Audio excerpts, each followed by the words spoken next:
So, out-of-body experiences, astral projection, all things like this. We've talked about these things many times, and yet we're going to go into it, I hope, tonight on a rather deeper and very interesting level.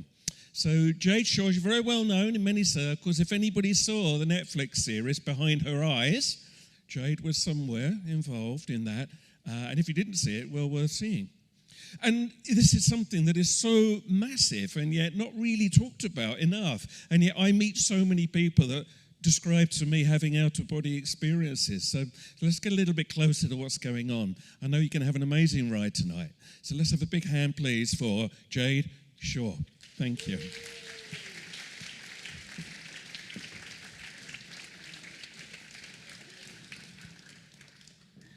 When astronauts fly out into space, and they look back at our tiny blue planet hanging in an infinite void of ever-expanding universe, something significant happens. Their heart expands, they get a widened sense of perception, and they get the feeling of awe and wonder, alongside gratitude and interconnectedness. When they come back to Earth, they're more compassionate, more charitable, they are less concerned by trivial things, and their self-identification with national boundaries decrease. Their sense of self transforms. This is called the overview effect. When we have an out-of-body experience and we see ourselves from a distance, something similar happens. I call this the outer view effect. Now, when this happened to me 7 years ago, it completely changed my life, and it led on a journey where I'm now spreading awareness of this state and also trying to build community with people that have had similar experiences. So, to begin, because I teach astral projection through altered states, movement, and play, I would like to set you a task. But I need a volunteer to help me out. Who would like to volunteer? Yes! I love that enthusiasm. Fantastic. I mean, I love your... would you like to... Are you comfortable with coming up on stage? Yeah, sure. Would you like to come round? Do you know what? She'll make a fantastic astral projector. You know why? Because she's not afraid of the unknown. So thank you. What's your name, love? Jenny. Jenny. Okay, so... what I'd like us to do, Jenny, is we're going to greet each other like we're really old friends, like we've known each other for years. Yeah? We can give it a go. All is accepted, right? We're going to greet each other like we've known each other for years. Okay, ready? Jenny! Oh my God, it's Jade! So nice to see you. May I give you a hug? Oh, thank you. How have you been? Good? Yeah, good. You're looking really well. I love this red colour. It suits you. Yeah, it's so nice to see you. Take care. Maybe we should catch up for a coffee sometime. Yeah. Wicked, thank you. Perfect. Can we give her a round of applause? Fantastic. So, Jenny gave us a marvelous demonstration of what we're about to do. So, okay, you didn't realize you'd be doing this evening, did you? Okay, so you're going to turn to the person next to you and in front of you and to the other side of you, so at least 3 people, and you're going to introduce yourself, just in case they've forgotten who you were when you were old friends. So say your name, and then introduce yourself like your old friends. 3 people, you don't have to stand up, you can turn around. 3, 2, 1, go!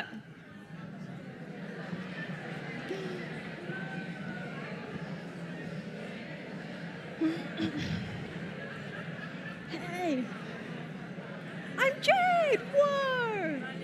Valia. From South Africa. Oh, you're from South Africa. Wonderful. What's your name? Valia. Valia. That's beautiful. Jade, nice to meet you. Hi. Nice to meet you.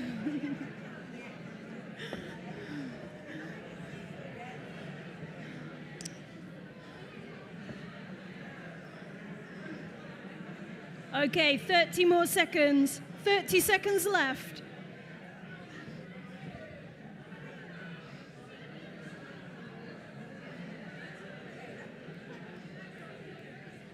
Okay, wrapping up. So we've greeted our old friends.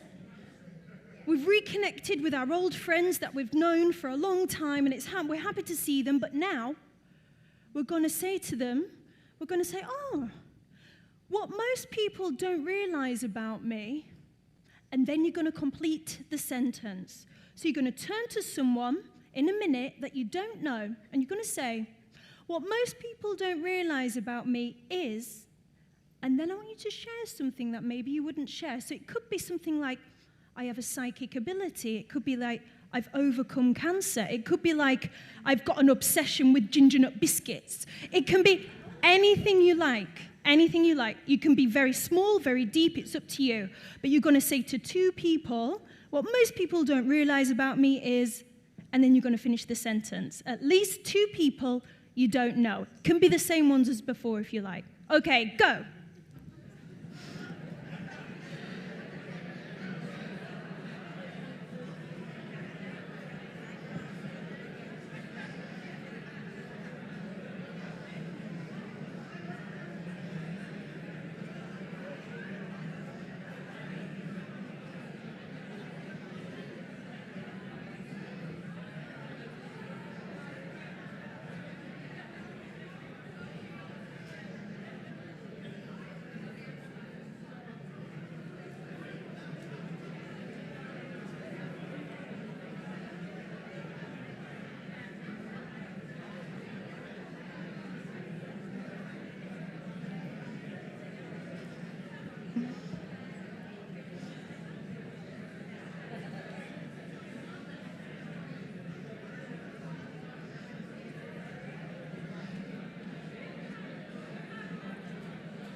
Okay, 10 more seconds.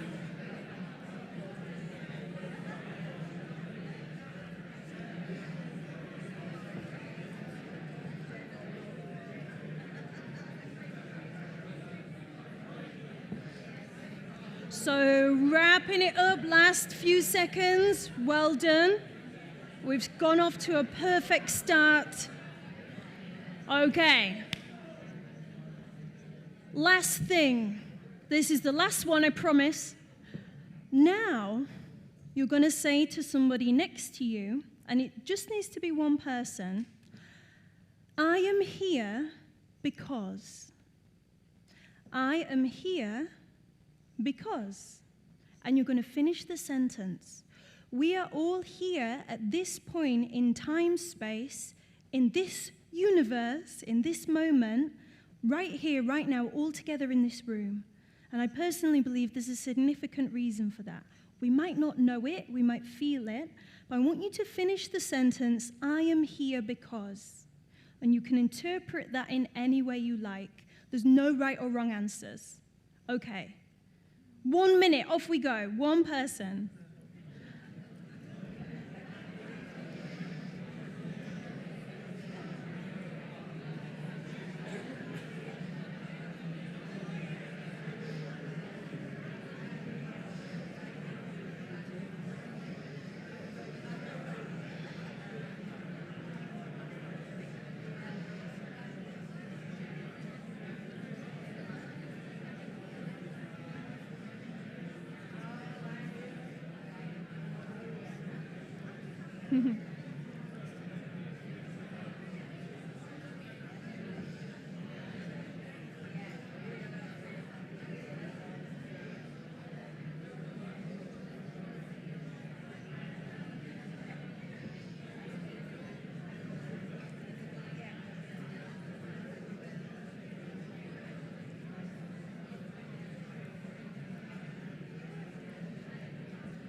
"15 seconds left.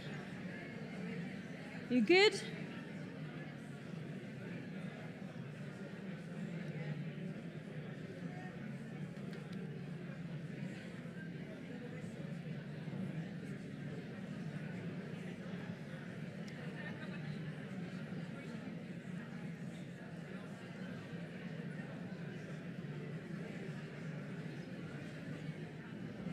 Five, 4, 3, 2, 1. Don't make me break dance on stage. I will do a head spin. I did used to break dance. Okay, so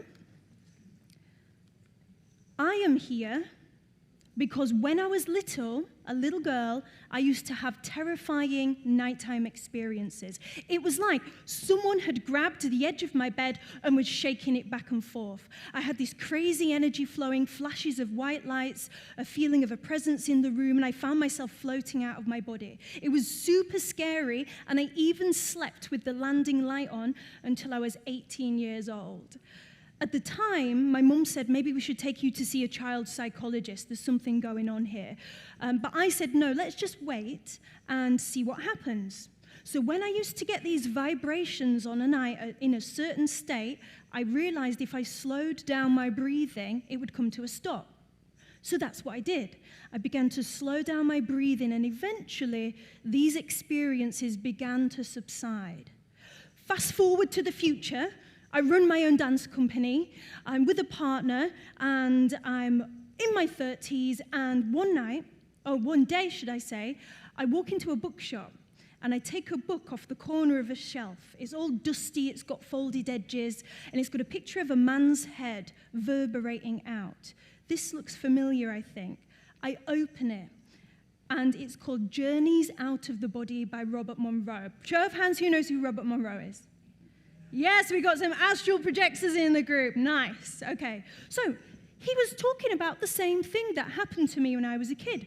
These vibrations, this energy, these flashes of light, this like crazy movement, this coming out of your body. So I thought, okay, maybe it was real. Maybe it wasn't just a dream.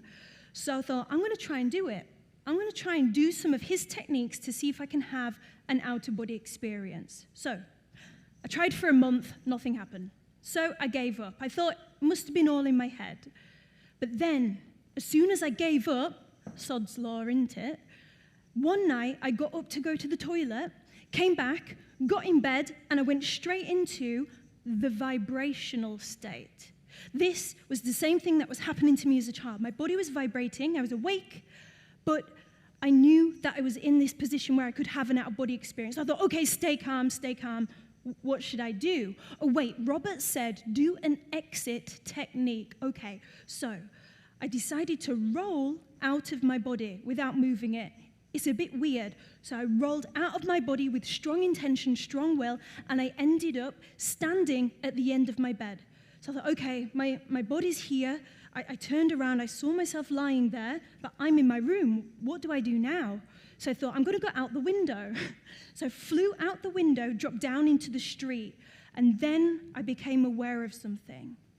I could sense with heightened sensory perception the molecules in the air of the sunbeams bursting down from the left-hand side. I could sense the dew on the grass of the park several meters away from me. I had Spider-Man senses, but then I looked down, I looked at my body, and I had this translucent kind of energy form that was moving. If anyone has seen the movie Predator, when he goes into stealth mode, I was basically like that. And now you know how old I am. So I thought, oh my gosh, this is so cool. I wasn't scared. I just thought it was a bit like a superpower. But I thought, wait a minute.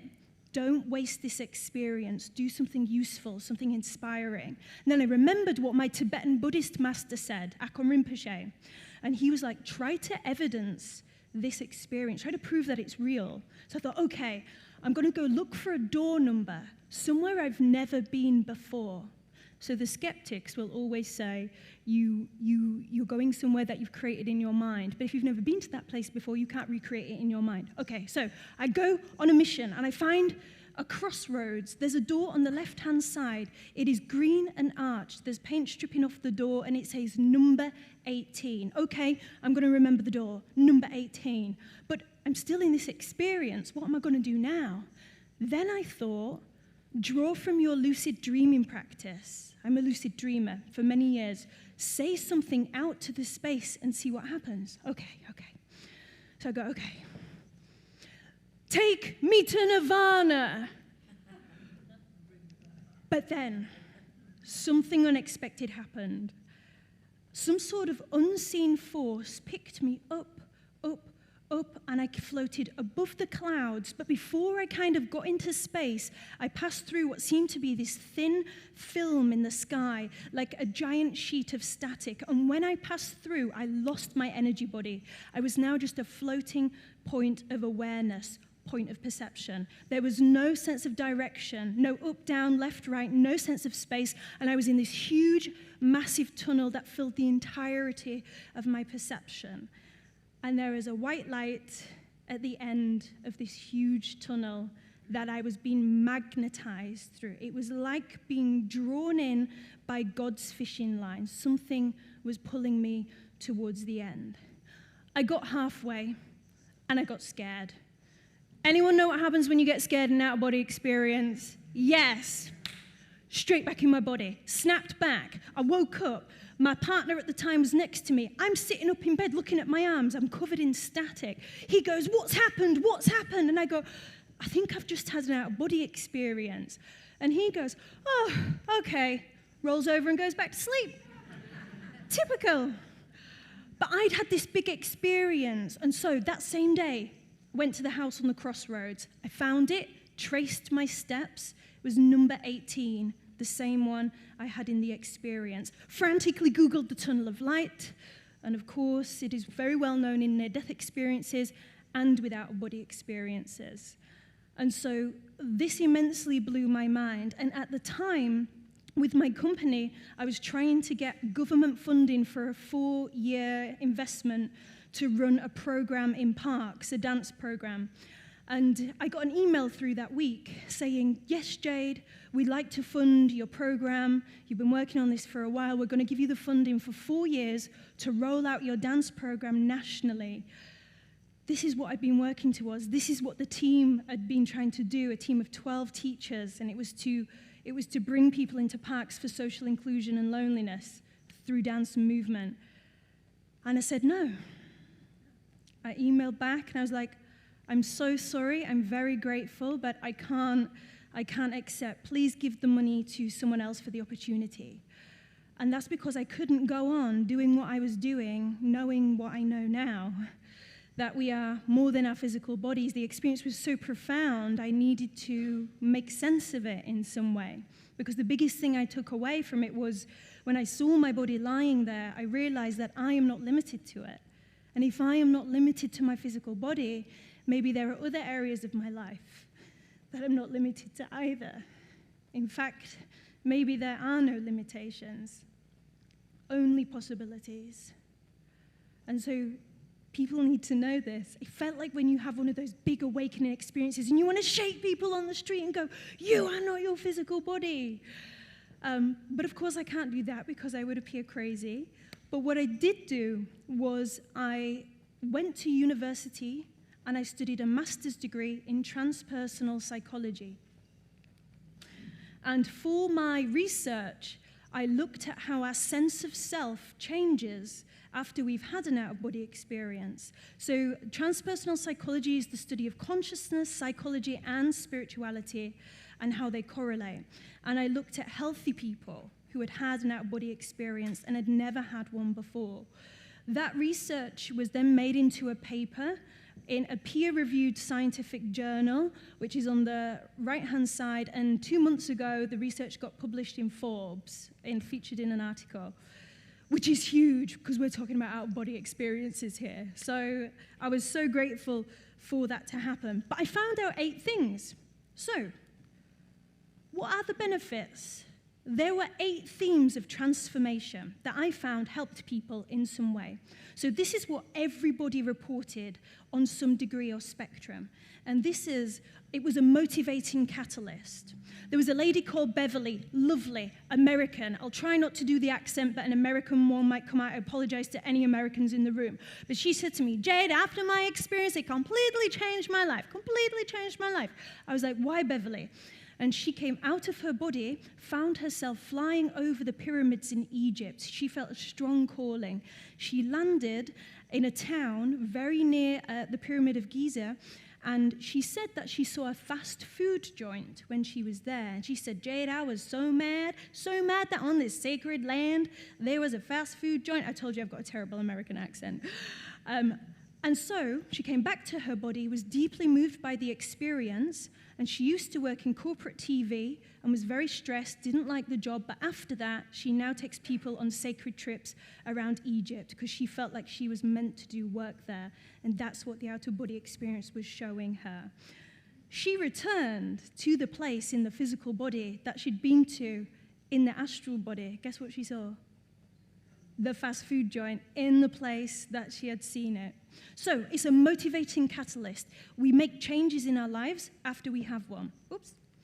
You get a reduced fear of death. Everybody, even the atheists and the agnostics, said, I don't know what happens when we die, but I know for a fact that something goes on in some shape or form. More spiritual people said, I believe in a soul or I believe in a spirit.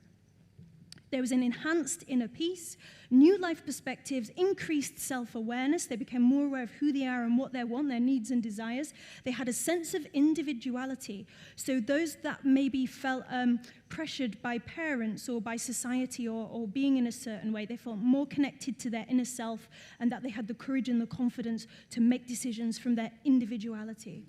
They also had reassessed relationships. Basically, they let go of any toxic relationships in their life and made new friendships. Then strengthened existing or new spiritual beliefs. One person went from being atheist to then believing in some sort of divine consciousness. But how do out-of-body experiences change the world? Seems like quite an individual, rare thing, right? So I might need to look down because I don't know this bit off by heart. This is the first time I've done it. So I may need to look down for a little bit. So, how can they change the world? So this is the science that goes behind this. The first is releasing the fear of death. Who I thought I was must die for who I am to be, by Ram Dass. Bronnie Ware was an Australian nurse. She spent several years working in palliative care. Has anyone read Bronnie Ware's book, The 5 Regrets of the Dying? Oh my God, you have to read this book. No one put up their hand. It's amazing. So she monitored the last few weeks of a person's life, and she said every single person said the same thing. These are the things they said on their deathbed at the end of their life. I wish I'd had the courage to live a life true to myself, not the life that others expected of me. I wish I'd had the courage to express my feelings. I wish I had stayed in touch with my friends. I wish that I had let myself be happier. I wish I hadn't worked so hard.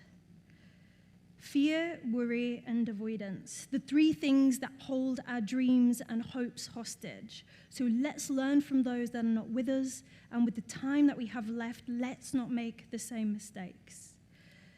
And so Freud, the godfather of psychoanalysis, he says sex is the most suppressed thing that humans have. But Ernest Becker, who wrote The Denial of Death, a Pulitzer, I can't say it, award-winning book, he said that actually it's not. Sex isn't the primary suppressed thing by humanity. He said death is, and this is where we get into how it can help humanity. He says civilizations cope with dying by immortalizing themselves in megastructures, but nowadays it's via technology and the internet. Elon Musk is even attempting to upload a form of information mirroring our consciousness to the web so we can live forever, or a form of us can live forever. So pretty much we're shit scared of death. And hang on, where am I? But not only that, hang on, I've lost where I am. Give me a sec. I have ADHD, I'm neurodiverse, so sometimes I have blankouts as well. This is true. And if I forget, I may ask you what I just said.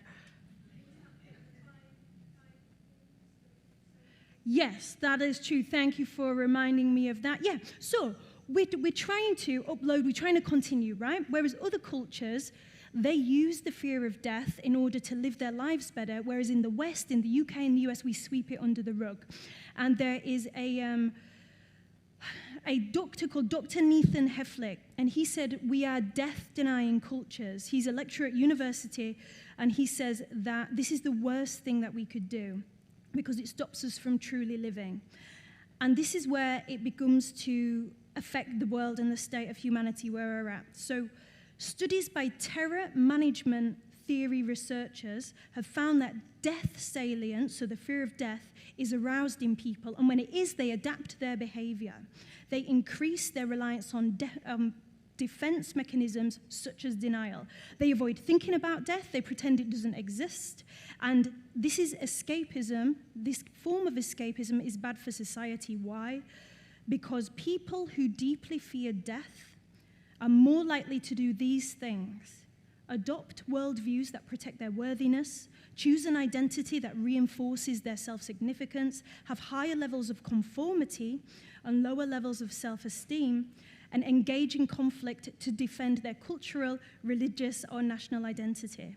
So people who have these qualities are more likely to be racist, sexist, and homophobic.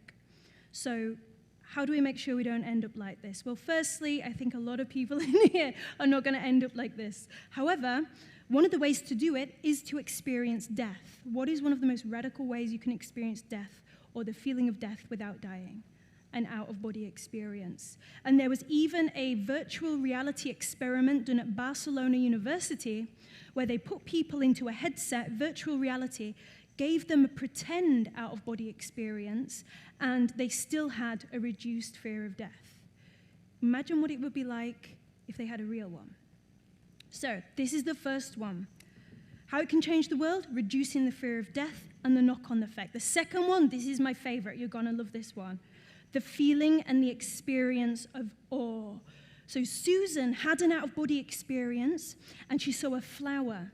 When she was out of her body, she looked at the flower, her attention and her focus went into the flower. She became the flower. She wasn't herself experiencing the life of a flower. She was experiencing the life of the flower itself. She felt the roots breathe, reaching up to the sun. She felt the leaves grow. She had the awareness of the flower, but not as herself, actually growing. So this experience of awe deeply changed her life, and she says she's only had it once, but it's been the most permeating thing. And when I asked my research participants, okay, how would you describe your out-of-body experience in one word? Just choose one word. They said extraordinary, mind-blowing, ineffable, and epic. Awe is the most commonly reported feeling that we can have when we have an out-of-body experience. And these childlike wonders that flood the brain with feel-like chemicals are really good for us. They're so good for our health that doctors are now prescribing people to have moments of awe. These wow moments don't just put us in a positive mood, it is scientifically proven to improve our health. At the University of Toronto, researchers found that the feeling of awe directly lowers inflammation, the main exacerbator of chronic conditions like cancer, diabetes, Alzheimer's, and even infectious diseases like HIV. They also had studies that showed moments of wonder and awe reduce your anxiety and depression. And that is why therapists are now telling people go out and have an experience of awe. When was your last experience of awe? It's something that we can bring more into our life, right? But how does it help humanity? Okay, social psycho, there's a whole book, it's amazing. It's called Stealing Fire.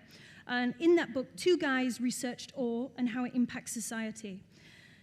Social psychologist Haidt and Keltner published a landmark scientific study, and they found that it fosters social connection. So when we experience it, we connect with others more deeply, basically. Because of the ego-dissolving moments, it connects us more to the idea of possibility within ourselves, and it helps us be kinder to others. More kinder people, more kinder community, more kinder world.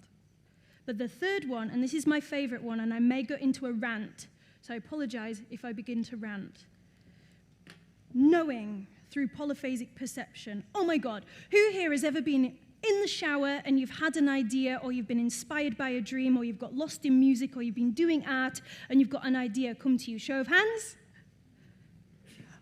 Almost the entire room. So what was happening? You were tapping into polyphasic perception. What is this? This is when we get knowing, insight, and realizations from other states of consciousness other than our ordinary reality. So when we tap into these, we are able to access part of our mind and part of ourselves that we couldn't access before. I believe that part of the mental health crisis that we're going through is because we are now not connecting to polyphasic perception, altered states. So we make sense of our world only through the physicalness. So this is what a monophasic society is called. So the UK and the US, for example, are monophasic. Whereas somewhere like South America, Peru, they're polyphasic. They even have institutionalized altered states of awareness, meaning it's accepted by the government and seen as a thing. They're like, oh yeah, you can go take plant medicine, you can go do a shamanic journey, and of course you're going to get information that will aid your life. Whereas here, we don't accept it. So some of the indigenous practices, they would be considered as polyphasic perception. But apart from giving us insight and amazing stuff we can find out about ourselves, how does it help the world? There's a study by Erica Borgenin, an anthropologist, and she found that biodiversity, cultural diversity, and perceptual diversity were linked. Cultures that are more perceptually diverse, meaning they use these altered states, are more likely to be adaptable, are more likely to be connected to their environment, and also nurture it. So countries that don't are likely to have a knock-on effect to their cultural diversity, which has a knock-on effect to biodiversity. So like a house of cards, because they're intrinsically connected, if one falls, there's going to be a knock-on effect, and the rest can fall. So that likely may happen in more monophasic cultures, which is what ours is. What is one of the most radical ways you can tap into polyphasic perception? Having out-of-body experiences. And Buckminster Fuller, who's a famous inventor, had an out-of-body experience. He came out of his body, and then he just spent the whole year creating, writing, and inventions. You may have heard of him. A lot of those inventions were off the back of him having an out-of-body experience because he tapped into that creativity. There's a quote, I don't have it here, and it's beautiful. It's a shame I don't have it up. Never mind. It was a beautiful quote which said something along the lines, but I'm paraphrasing, of a voice told me that as long as I follow my bliss and do what I am meant to do here, I will be supported in every which way. Something like that. And then he won Ronald Reagan's presidential prize and created the most patents in America off the back of that experience. So, this is a little snapshot. It's just a whistle-stop tour. There's more studies, but it can get a bit boring and dry. That back these up. I thought we'd hold it here they said, Jade, you can't go over 9:30. You have to be on time. So, we're on time. I thought we could have some questions before we move into learn how to do it. Who would like to learn how to do it? Show of hands? Yes. Who already can do it? I knew it. I knew there's like several people here that are like, yeah, I can already. Well, this is a good reminder. Okay, let's take some questions. Then we'll look at actually, okay, how can we do this in a safe way? So does anyone have anything they would like to ask so far? Because I've gone through quite a lot of information. Please wait for the microphone to come to you. Thank you. There was a lady at the front.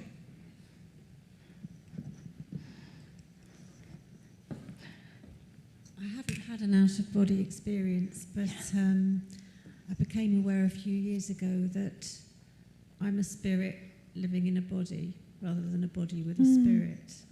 And for me, it was actually a massive change of perception. It has caused me to have a sense of what I can only call dissociation, sort of a distance between me and the world. And I personally find it quite alarming. And I just wondered what your response to that might be. So firstly, I want to say thank you for saying it shifted your perception. So this is one of the key things that almost everybody has, is their self-identification with their physical body shifts to something else, something bigger, a spirit, a soul, consciousness. They suddenly don't attach to the physical body as deeply, and they self-identify. They have self-transcendence to something greater. And this is what is one of the most profound. This is why people lose the fear of death as well. This is one of the most profound things. So thank you for saying that. Two things is coming to mind, just to have a little bit of clarification for others that might not know what dissociation is. Dissociation and out-of-body experiences are two different things. So dissociation usually has a negative connotation. It can make you feel that you are at a distance from yourself, that you are perceiving the world like a dream. It can be quite surreal, and it can have a detrimental impact on life. So this is kind of dissociation. And I've had some dissociation before, so I can really empathize with that. And it can be really freaky. So this is dissociation. Out-of-body experiences, usually we come back and there's generally a positive impact. 5% of people have a negative impact. But it's interesting that there could be a connection there. What I would say, and this is helpful for anybody else that has had a big experience, is a lot of grounding techniques might help you, and a lot of embodiment stuff. Because these are such powerful experiences, and it's important to do. I give an embodiment practice which is called going into the house. It's an Indian proverb, and it says you need to air the windows in the house every day. You need to air them, and there's 4 or 5 different ones you need to do in order to stay grounded and in the physical world, which I imagine is quite hard for some people here that might have a spiritual practice. So, one is the emotional room. So doing journaling, things where you can express your emotions, chatting to your friends. We need to air that window. We need to also air the physical window, doing gardening, doing martial arts, doing dance. So this is another form of grounding. The third one is the mental one.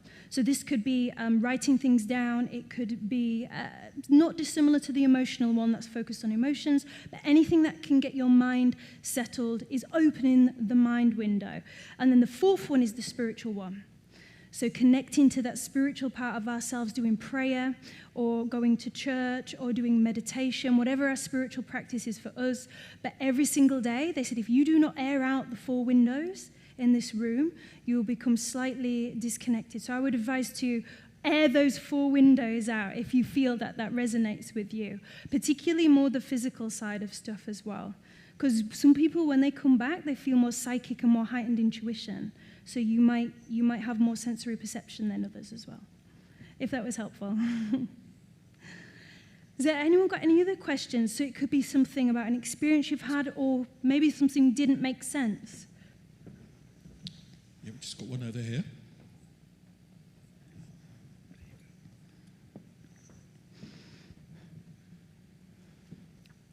Hi, I forgot your name. Yeah. I will stand up. I'm from Holland. Hey! Hi.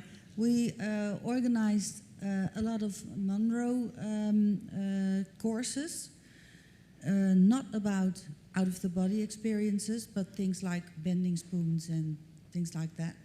We heard from somebody who's on the board of the Monroe Institute that you shouldn't go into the light. So what's your opinion on that? Because I know of all the focus levels, because you say it's like you get less afraid of death, but is it the same? Because you go to a focus level, it's not, maybe it's not like dying. I haven't died, so I don't know. But can you Yeah, say no, something great about that? question. Thank you for asking, because there might have been others that had the same sort of thought as well, so I appreciate you saying that.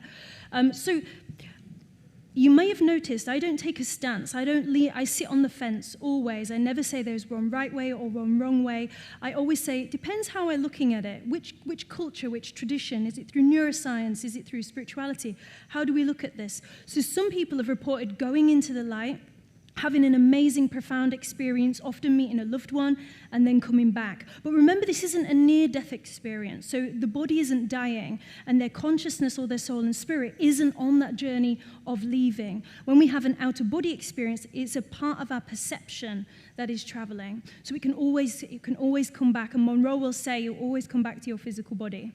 So some people have gone through the light and had an amazing experience. Some people have not reached the light. Some people have gone to the light and then it's ended. So I think what people report are different things. I wish I'd have gone into the light, but I feel very confident at coming back. So I know I will come back. And this is the difference between a passive astral projector. Astral projection is the esoteric term, and a active. So if you're a beginner, you're usually passive. You let things happen to you. Oh, I'm in this place, now I'm here, and I'm taken there. You don't take control, you don't take power. When you become an active and advanced astral traveler, you make decisions about where you want to go, you know your intrinsic power, and you can be anywhere. And this is important if we get a call to help others in these states, which of course in Buddhism and some spiritualist traditions, they would use astral projection to help others pass or move on or go on their soul's evolution, they would say. So there's a difference between being passive and being active. So I would say if we're scared, don't go into the light, it's okay, but get that courage, connect to that power, and go beyond your limitations. This is Robert Monroe. There are no limitations other than what our mind is. So you can have some really incredible experiences. And this is when we do a projection plan. I'm going to tell you this right now. So write this in your phone. Thank you, because it's made me to teach everyone how to do a projection plan. If you think you want to try this and give it a go, and we are going to learn 2 techniques, you can write this in your phone or you can just remember it. This is the secret to having an experience. So the secret is intention and motivation. The sentence is, I call on my, so I'll say this again, I call, as in call, I call on my, and then you can say your spirit guide, your angel, your higher self, whatever it is for you. I call on my higher self. I call on my spirit guide. I call on my angel. I call on my psyche. I call on God, whatever it is. I call on my to help me go out of body. I call on my higher self to help me go out of body too. Then you would write your intention. Okay, what do you want to do? So here are a few things, some suggestions. You might like to just see if it's real. Is this actually a real thing? So I want to see if it's real. It could be, I want to travel the cosmos. It could be, I want to have a connection with aliens. I want to see my dead mother who passed away. I want to help someone with energy healing. I would like to go and see what my limitations are. I want to see if there is an edge to the universe, if the world is flat. Whatever it is for you, okay?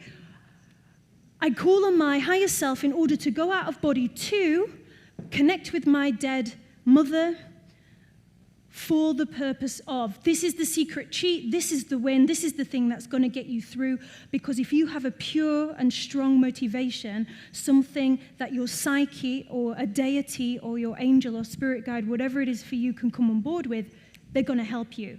So if you go, I want to connect with my dead mother in order to, this is the motivation, heal my grief, have one final conversation and get closure, your higher self's going to go, yeah, that's a really good idea. If you go, I want to come out of my body for the purpose of visiting my ex-boyfriend to see what he's getting up to and, just check out what's going on, I don't think that a higher deity is going to get on board to help us out. So, pure motivation, that's the reason why. And then your intention is your what. So you've got your, what am I going to do? Why am I going to do it? This is called a projection plan. So when you come out of your body, you can go and you know what you're going to do. The amount of times people come out of their body and do you know what they do? Just float around their room. They like float around, go see what's going on downstairs. I'm like, oh my God, you could have gone into the cosmos. You could have gone to the edge of the earth. You could have gone and verified it, okay? So this is where the projection plan comes in. So we can remember what we want to do. Otherwise, we'll be a passive astral projector and we'll just get taken to wherever we're pulled to with our senses. So thank you for that, asking that question. That led to a really nice little teaching. We've got time for one more question before we learn how we're actually going to have this experience. Yeah. Hold on, we've got a long way to come. Here we go.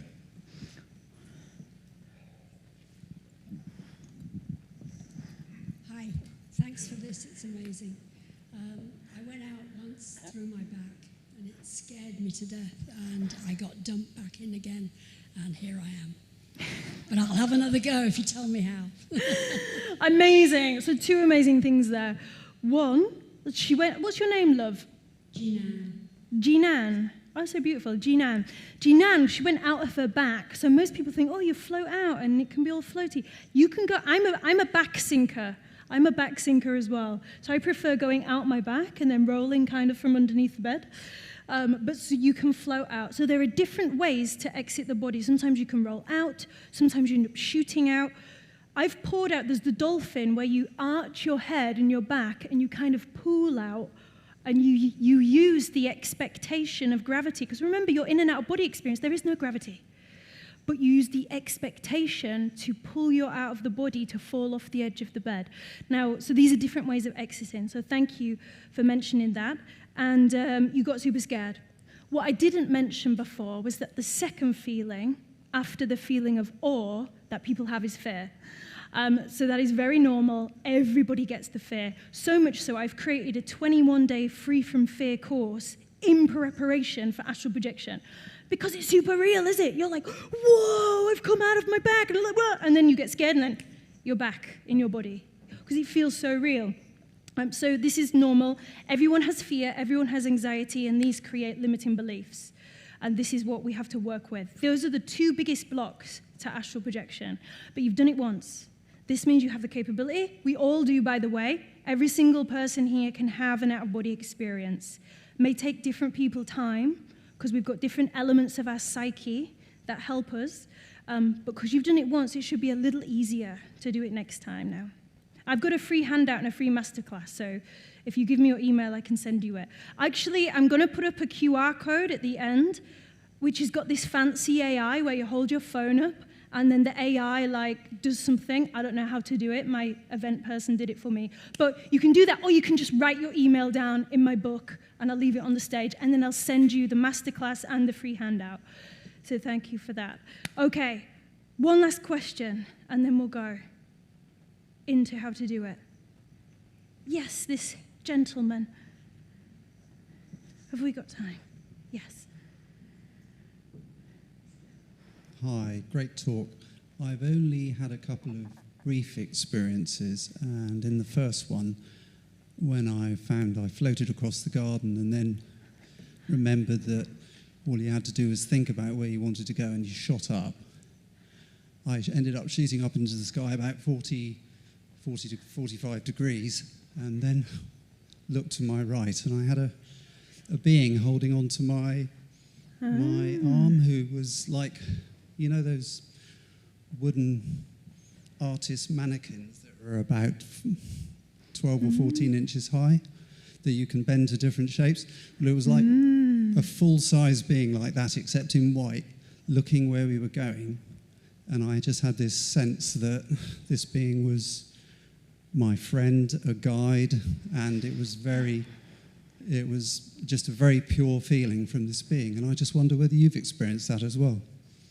I haven't experienced that, but I'm getting shivers because several people have told me the exact same thing. And one of my case studies, called Paul, one of the people that I interviewed for the research, had the exact same experience and felt it was, he intuited it was there to help him. It was some sort of benevolent presence that was escorting him or with him. And it's funny because they're never, these beings that seem to be helpers or guides, never seem to be in front of us.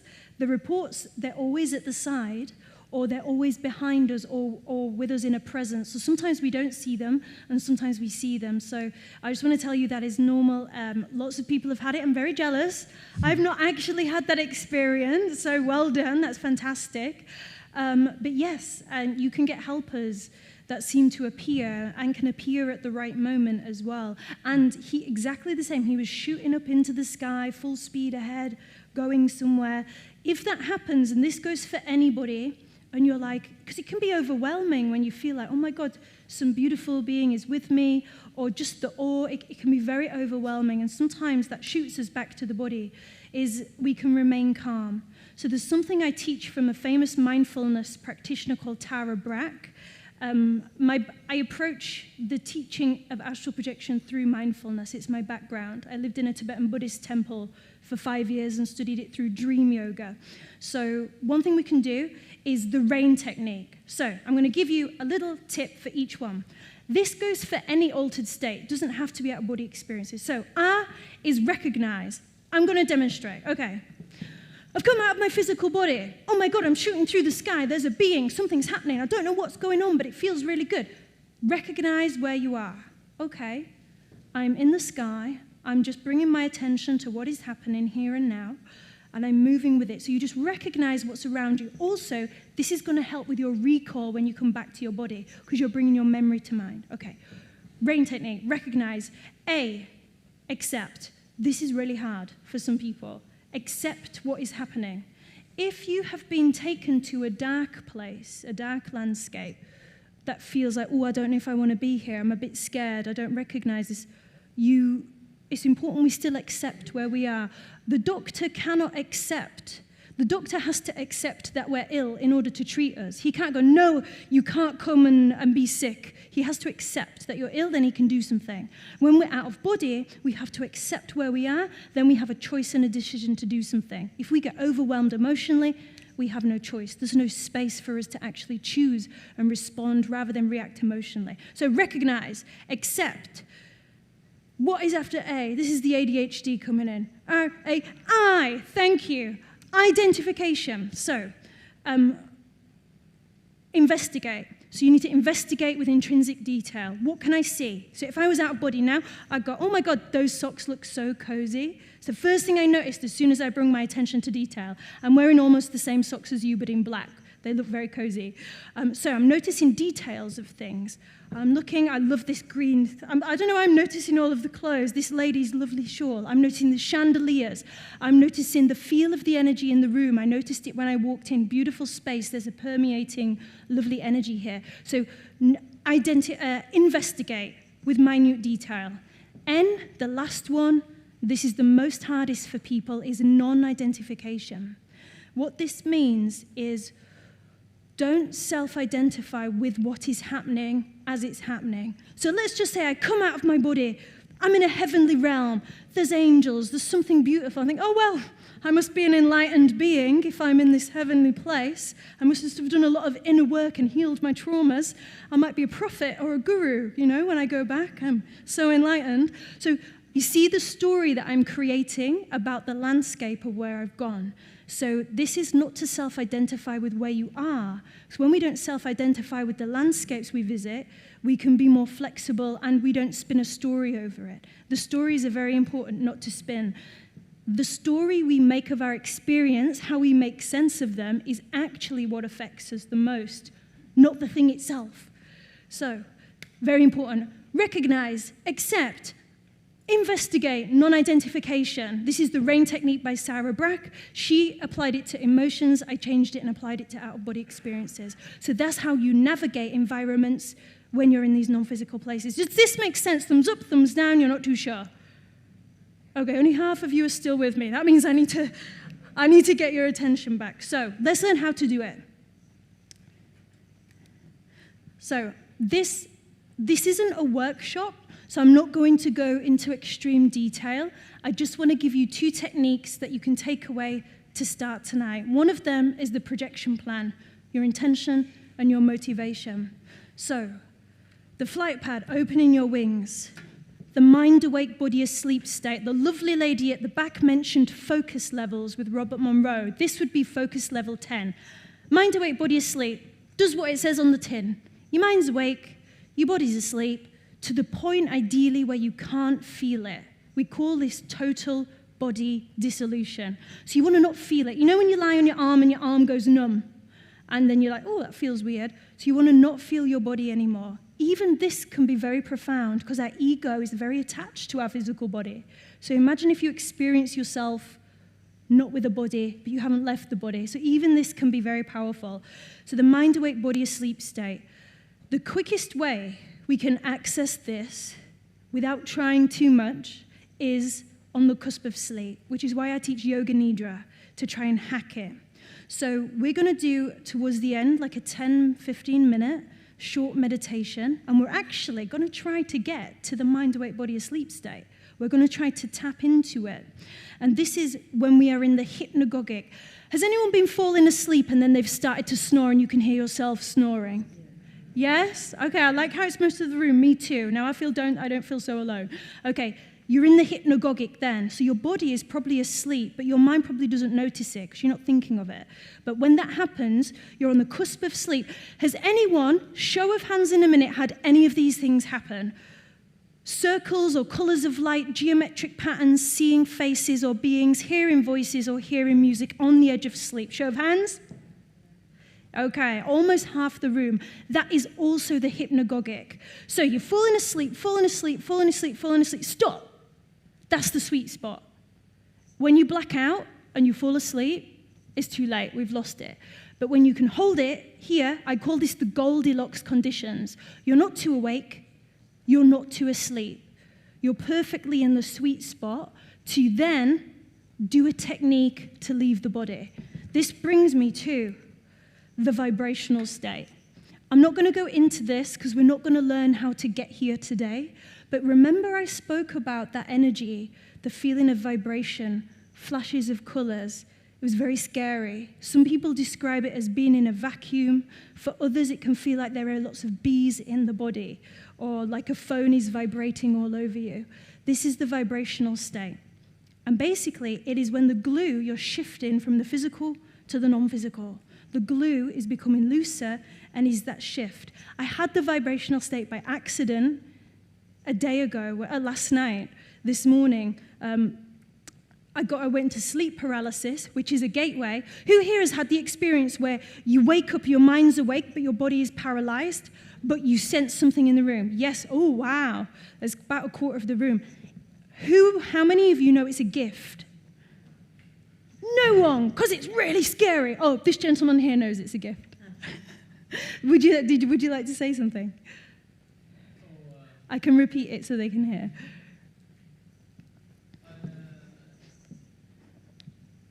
It's okay if not, don't worry. It was really special. I was like asleep and awake, and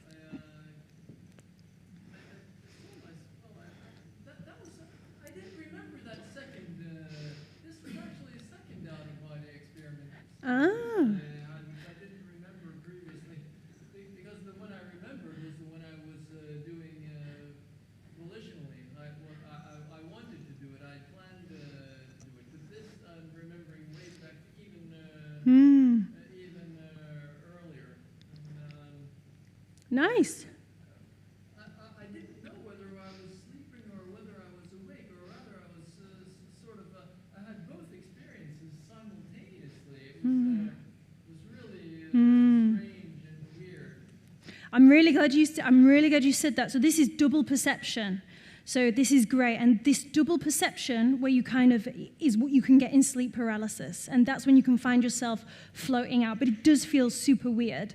And this is, you'll be tapping into the vibrational state as well. So the sleep paralysis and the vibrational state are like two sides of the same coin.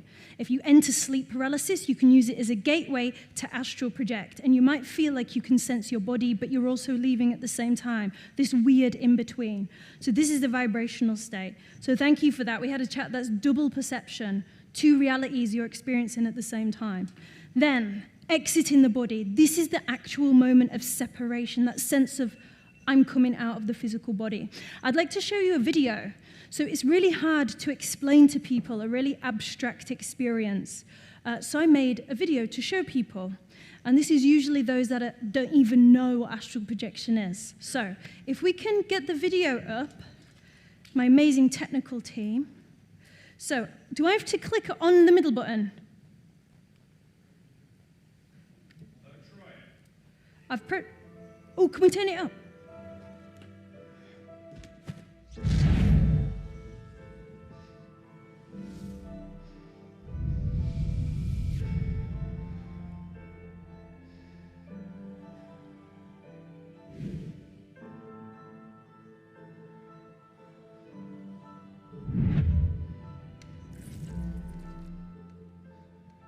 It's useless.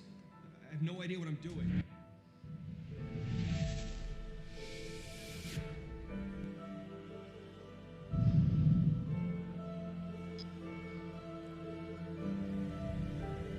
Who are you in this vast multiverse?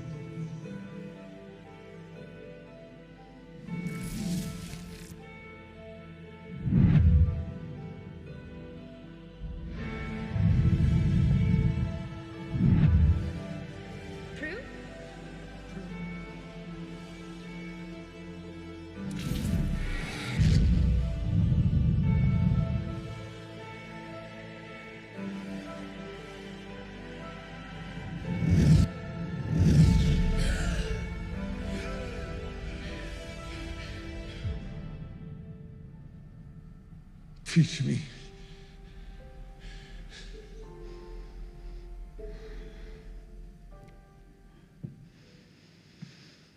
So are you ready to learn how to fly?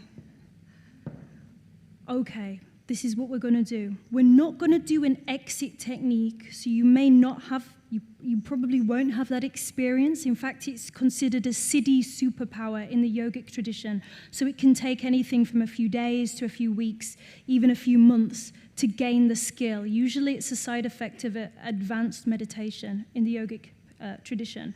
But what we are going to do is go into an altered state and see if we can get into the mind-awake, body-asleep state. So we're going to hover on the cusp of a nap. Now, you might fall asleep, and if you do, it's okay, it's fine. Your body might need that. So if you fall asleep and you wake up, don't worry. But get this, if you fall asleep and you wake up momentarily whilst it's still happening, don't move your body and don't open your eyes. So if you fall asleep, and then you wake up, keep your body where it is and don't move your eyes. Often we hit the sweet spot, the Goldilocks conditions during that point. This is the same on a night where you wake up in the middle of the night, don't move your body, don't move your eyes, and then you might be in the hypnagogic. Thumbs up, thumbs down, you're not too sure? Okay, I think we're all ready for a nap. So let's put our bags and things on the floor. And I'm just going to guide you through a 15-minute meditation, and we're going to learn hypnagogic mindfulness. Then you can practice this at home when you go to sleep every night. This is one of the most basic techniques in order to enter the vibrational state. So we're going to be in a comfortable position. We're going to close our eyes, and I'm going to get up some music that might help us.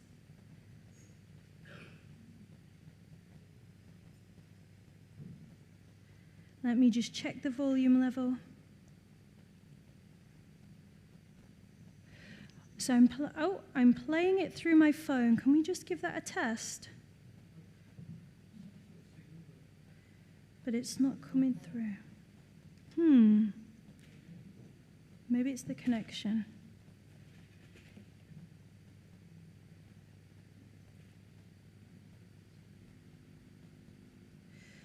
Let me see if it makes a difference if I switch airplane mode off, because I switched it on earlier, but it's still playing.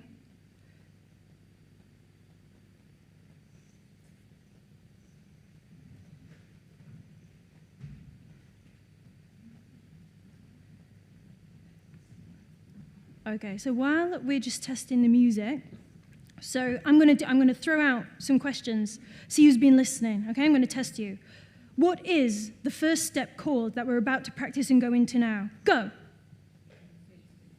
Yes? Say it a little bit louder. Yell it out. Mind awake, body asleep state. I think someone said that. Yeah, mind awake, body asleep state. Okay. Second question. What is it called the second state that you might enter into? Yes. Okay. We're living the vibrational state. Only 30% of people experience that. Graham Nichols, who wrote the book Navigating the Out-of-Body Experience, monitored this. He said 30%. So don't get attached to feeling it. You might not. So, and then the last one is, exactly. But you know what? I don't like the word exiting because that assumes something's leaving, and we don't actually know that. It depends on how we make sense of reality. Whether we believe we're a spirit or soul, or whether we're more intrinsically connected with reality than we know. Maybe it's just our perception. Last year, 3 physicists proved that reality is non-local and that our intention directly affects reality. This has been prevalent in many New Age traditions, but last year they proved it. This isn't conspiracy. You can look it up. 3 physicists won the Nobel Prize. Okay, here we go. It's telling me it doesn't think it's going to work. Okay, so here's what we're going to do. We're still going to do it, but without music. Are you up for that? Yes, which is good because when we fall asleep, we won't have music anyway, so we're being hardcore. Okay, if we could bring the lights down a fraction, that would be amazing. Just a tiny bit. Okay, so closing the eyes. And uncrossing the legs if we have them crossed, relaxing the shoulders. And just being aware of where we are. That's all we're going to do for now. Be aware of where we are. And perhaps take 3 deep belly breaths to settle our body and mind in our own time. And as we exhale, dropping our attention down into the physical body. With each breath becoming more present, more aware, noticing our body in space. Feeling the weight of our hips sitting on the chair. The feet touching the ground. Arms hanging at the side of us, or wherever they are. And bringing our attention to the texture of our clothes. How do they feel on our body right now?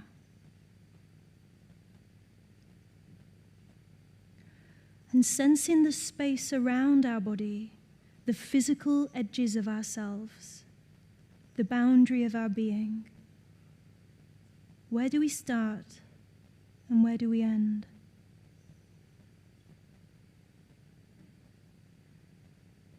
And tuning into any feelings we might have in this moment, not needing to change or do anything about them.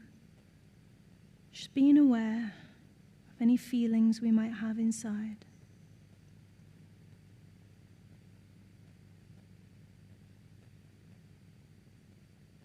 And while we're turned into our inside, let's set a group intention here for the mind to be awake and aware, and for the body to become completely relaxed. And maybe we could bring our personal motivation to mind here, our reason why. If you had an idea of something you would like to do in an out-of-body experience, now is the time to bring it to mind.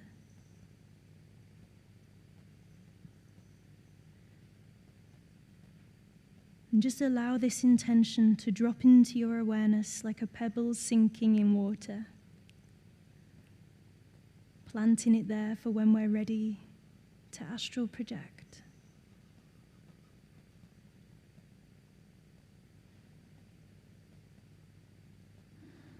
And so in a moment, we're going to do a breathing exercise that will help us deeply relax. So if we have anxiety or any kind of pain, this will help with it, and we will be able to get into the mind awake, body asleep state more quickly as well. This is called the 4-7-8 breath. So we're going to breathe in for 4, hold for 7, and release for 8. Don't worry if we can't make these numbers. Just do what you can. Okay. Let's exhale on the next out breath. And breathing in deeply for 1, 2, 3, 4. Holding it if we can. 2, 3, 4, 5, 6. That's it. 7. And slowly release out. Exhaling. 2, 3, 4, 5, 6. It goes as far as you can. 7, 8. Deeply breathe in again. 2, 3, 4. Holding here. 2, 3, 4, 5, 6, 7. Slowly release out, pushing out every drop of air. 4, 5, 6, 7, 8. Deeply breathing in again. Can we breathe into our bones? 2, 3, 4. Holding if we can. 2, 3, 4, 5, 6, 7. Slowly release out. Can we go even slower? 2, 3, 4, 5, 6, 7, 8. Last time. Breathing in. 3, 4. Holding if we can. 2, 3, 4, 5, 6, 7, And relaxing the breath, breathing out and just being where we are, returning our breath to its natural state now.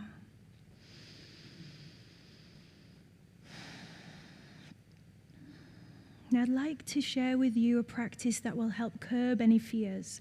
What we're going to do now is call on our circle of allies, an exercise where we invite a gathering of fearless and loving protectors to join our journey. Who might our allies be, our friends? Anyone or anything that offers us a feeling of love, safety, allegiance, and protection.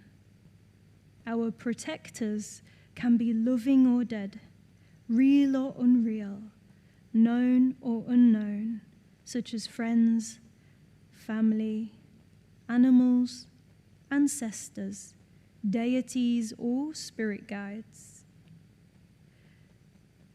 We can decide on and invite in which allies we're going to call on now. In your own way, call on a loving, fearless protector to enter your space.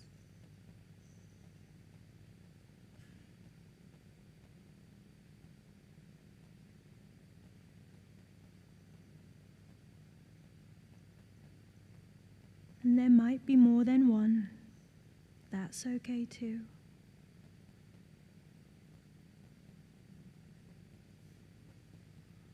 If you have more than one, you might like to imagine them standing to the north, east, south, or west of you. And if you've got more than 4, you can fill in the gaps with as many as you like.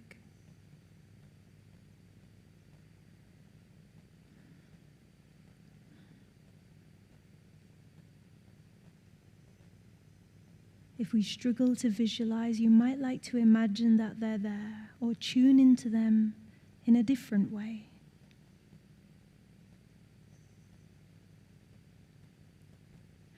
Knowing that our circle of allies will remain with us at all times and we can call on them whenever we wish, let's release our connection to them now. Now we have nowhere to go and nothing to do. Just rest.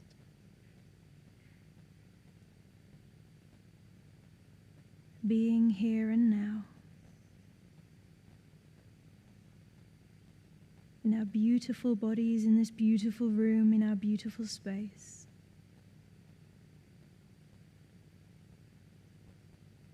And with each out-breath, maybe we relax deeper and deeper into a wider awareness, leaving behind any bodily sensations, completely relaxed, completely supported, and completely safe.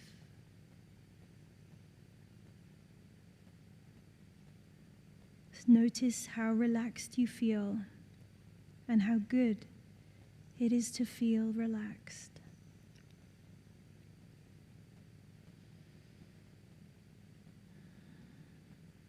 Remembering we can come back at any time, but for now, we're dropping deeper and deeper into a relaxed state.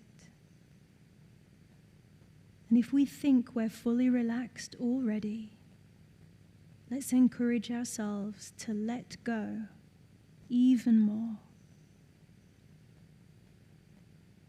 You might like to tell yourself, it's time to let go.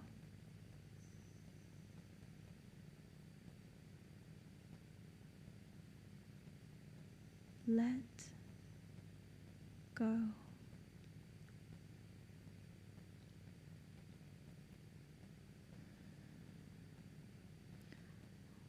And if our mind drifts off, we can anchor it back to the black or greyness behind the eyes.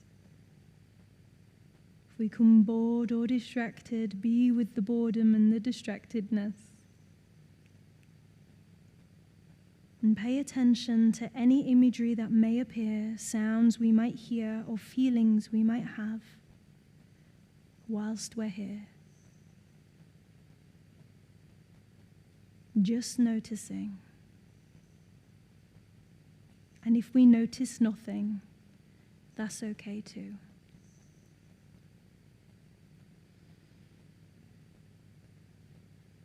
We're a calm observer of being aware of where we are.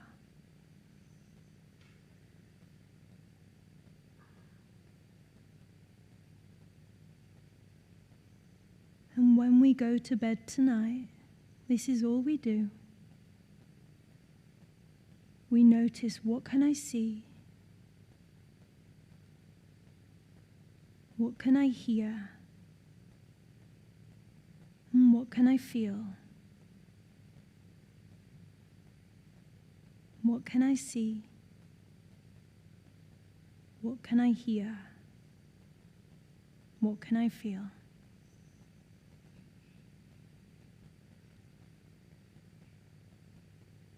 And whilst we're here, I'd like you to take your attention to my voice now for an activating affirmation. Today, I activate my innate ability to astral project. I give myself permission to do this soul-expanding practice. And if anyone feels like they need permission to do this, that they can't give it to themselves, I give you permission. I hear the call to elevate into wider dimensions of myself and the world. I embrace this with courage and curiosity. I am willing to explore new places, far beyond my physical body, far beyond the boundaries of my own mind, far beyond any concept of limitation. I am ready for challenge and transformation. In this moment, I allow a door to open within me to new worlds and new possibilities. And I welcome in the guidance of the highest truth to aid this new adventure. I do this from a place of love and compassion for the benefit of all beings. Today is a wonderful day.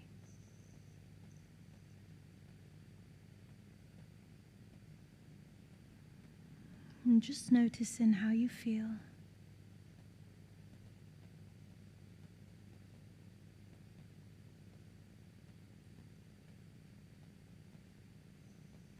And then following my voice when you're ready.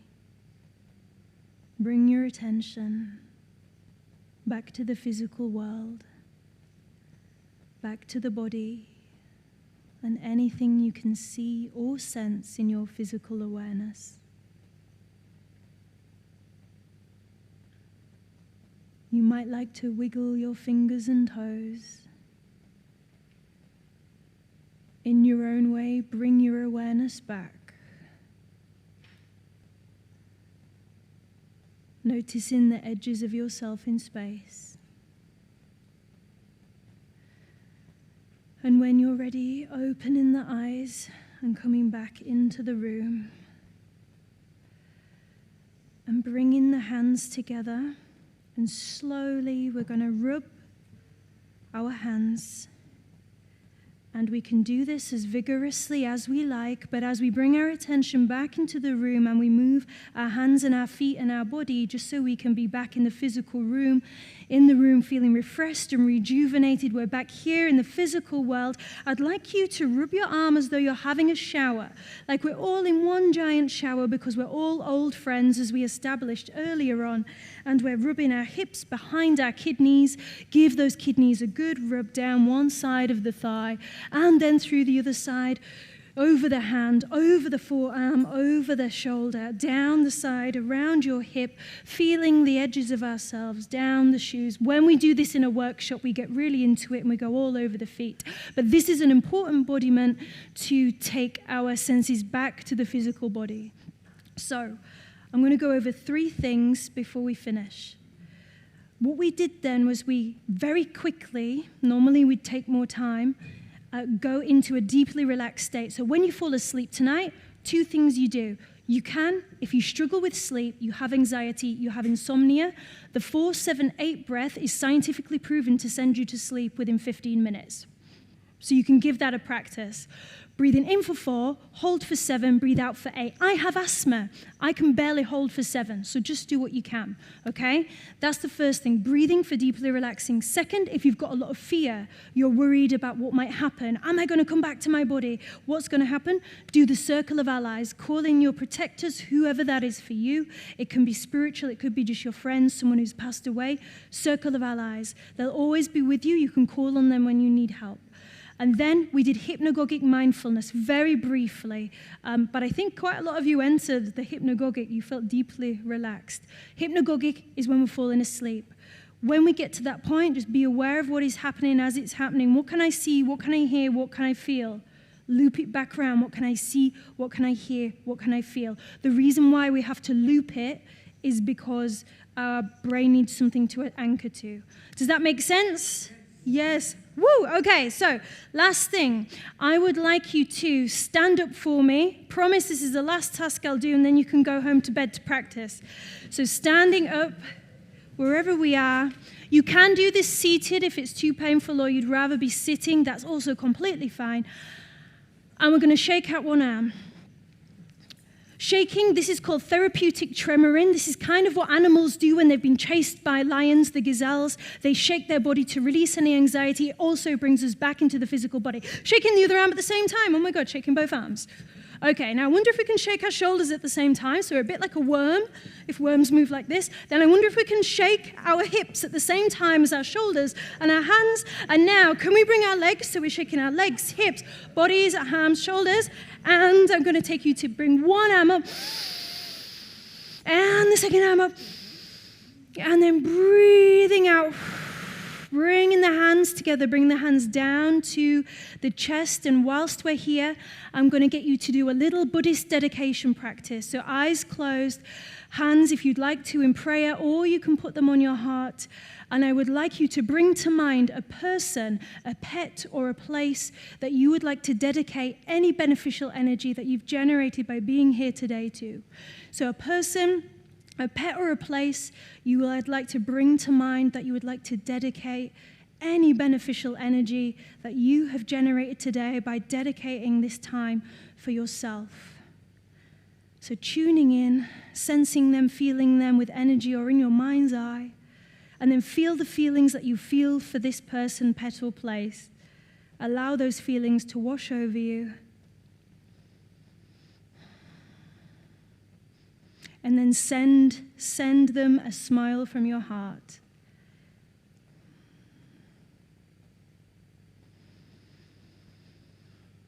And in your own time, when you feel like you've sent them this good energy in your own way, you can open your eyes and release your hands. Thank you very much for having me, everybody. I hope it's been insightful and it's been useful, and I wish you all the most amazing astral projection journeys. Thank you so much.